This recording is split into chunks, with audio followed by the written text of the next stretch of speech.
Vault-Tec présente des lendemains glorieux.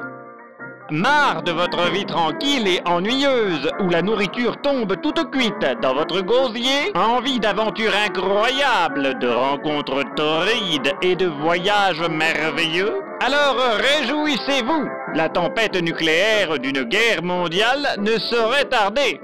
Grâce à Vault-Tec, vous serez protégé dans l'un de nos abris. Tristement, ce ne sera pas le cas des pingres négligeant nos services.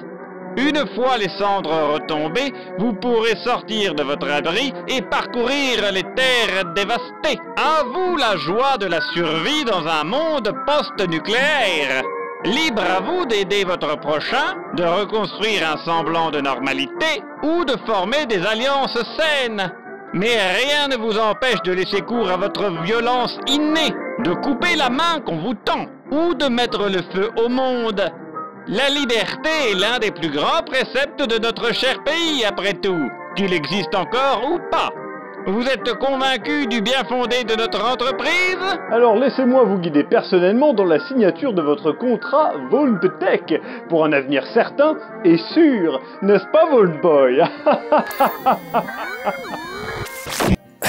Bon, je vais être franc avec vous, l'apocalypse s'est pas exactement passé comme prévu. Bienvenue dans cette présentation de Fallout, le jeu de rôle post-apocalyptique, car oui, il est enfin temps pour un vrai JDR officiel Fallout. Et c'est grâce à Vault-Tec. Non, pardon, Arkham Asylum Publishing, bien sûr. Dans ce JDR, tout comme dans la fameuse série de jeux vidéo, vous allez parcourir les terres désolées des États-Unis. Vous pourrez être un humain sortant d'un abri, évidemment, mais aussi un simple survivant, un puissant super mutant, une goule radioactive, ou encore un initié de la confrérie d'acier. Ah, et vous pourrez carrément être un robot Mr. Andy, oui oui. Je vais revenir 2 secondes sur le fait que c'est un jeu officiel Fallout, car c'est important de comprendre en quoi c'est cool. Déjà, il y a plein de références à l'univers des jeux. Son humour, que ce soit dans les illustrations, notamment avec le Vault-Boy, mais aussi dans les textes. Et vous aurez le plaisir de retrouver tous les éléments de la création de personnages du jeu avec son célèbre système d'attributs spécial. S-P-E-C-I-A-L. Oui, je sais lire. Mais surtout, les aptitudes, avec des classiques comme Squelette Adamantin, Mystérieux Étranger ou encore Canigou, qui vous permet, je le rappelle, d'avoir un chien. Et elles sont toutes uniques et se débloquent au fur et à mesure comme dans le jeu et vous voulez les débloquer. Je précise aussi que le jeu dont s'inspire l'univers du bouquin de base, c'est celui de Fallout 4. Pour ceux qui ne le savent pas, je n'aime pas le jeu vidéo Fallout 4. Pas parce que je trouve son univers mauvais, il ne l'est clairement pas, mais parce que j'aime pas le fait qu'ils aient retiré l'aspect JDR de Fallout. Donc vous vous doutez bien que dans ce JDR, l'aspect JDR est toujours bien présent. Et puis, libre à vous d'amener l'univers de votre Fallout favori. C'est fait pour ça. Et d'ailleurs, pourquoi pas un Fallout en France? Un abri dans le Berry. Parlons un peu plus en détail de l'univers. C'est donc bel et bien la zone post-apocalyptique de Boston qui est développée dans le livre. Le Commonwealth, l'Institut, Lexington, etc.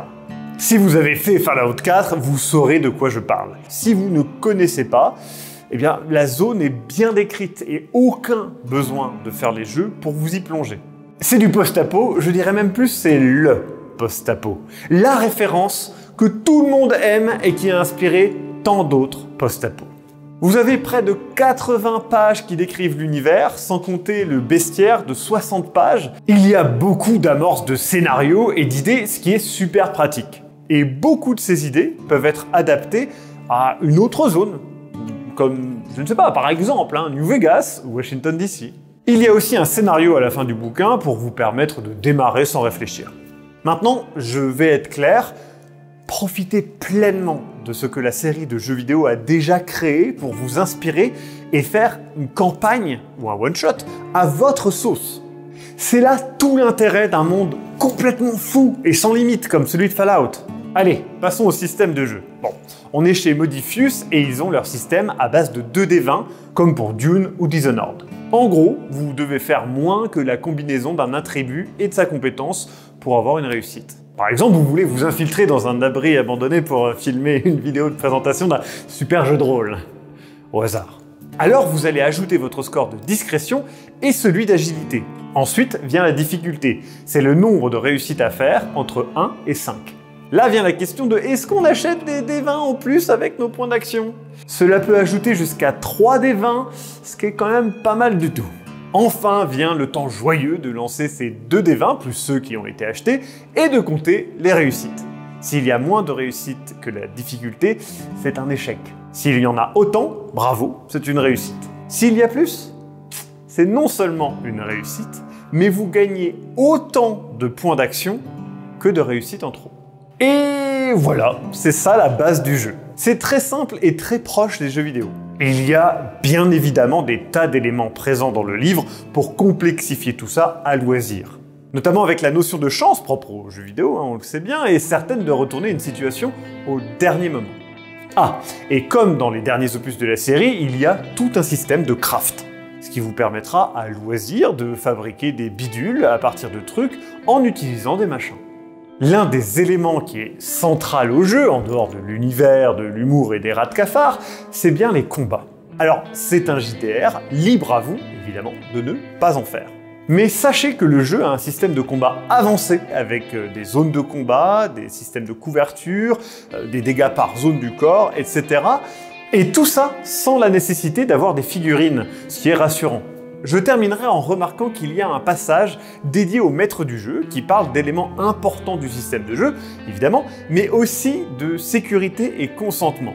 Et quand on fait un jeu de rôle dans un univers aussi fou et crade que celui de Fallout, c'est plus que nécessaire.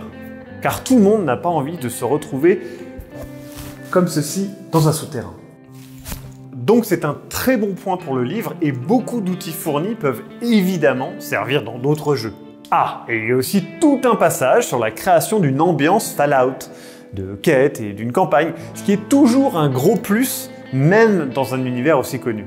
Et nous voilà à la fin de cette vidéo de présentation.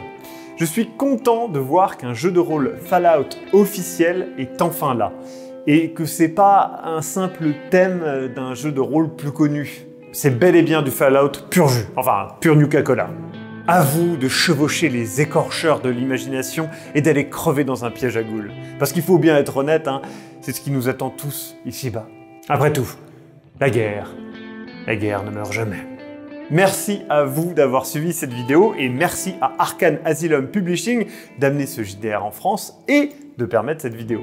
C'est toujours un plaisir de travailler avec eux. Je vous invite d'ailleurs à aller voir les vidéos de présentation de Cult ou de Forbidden Lands si vous ne les avez pas déjà vues. Il y a aussi, et c'est peut-être même mieux, notre actual play sur Cult que vous pouvez dévorer dès maintenant. A très bientôt pour d'autres contenus JDR, notamment Sombre Machination.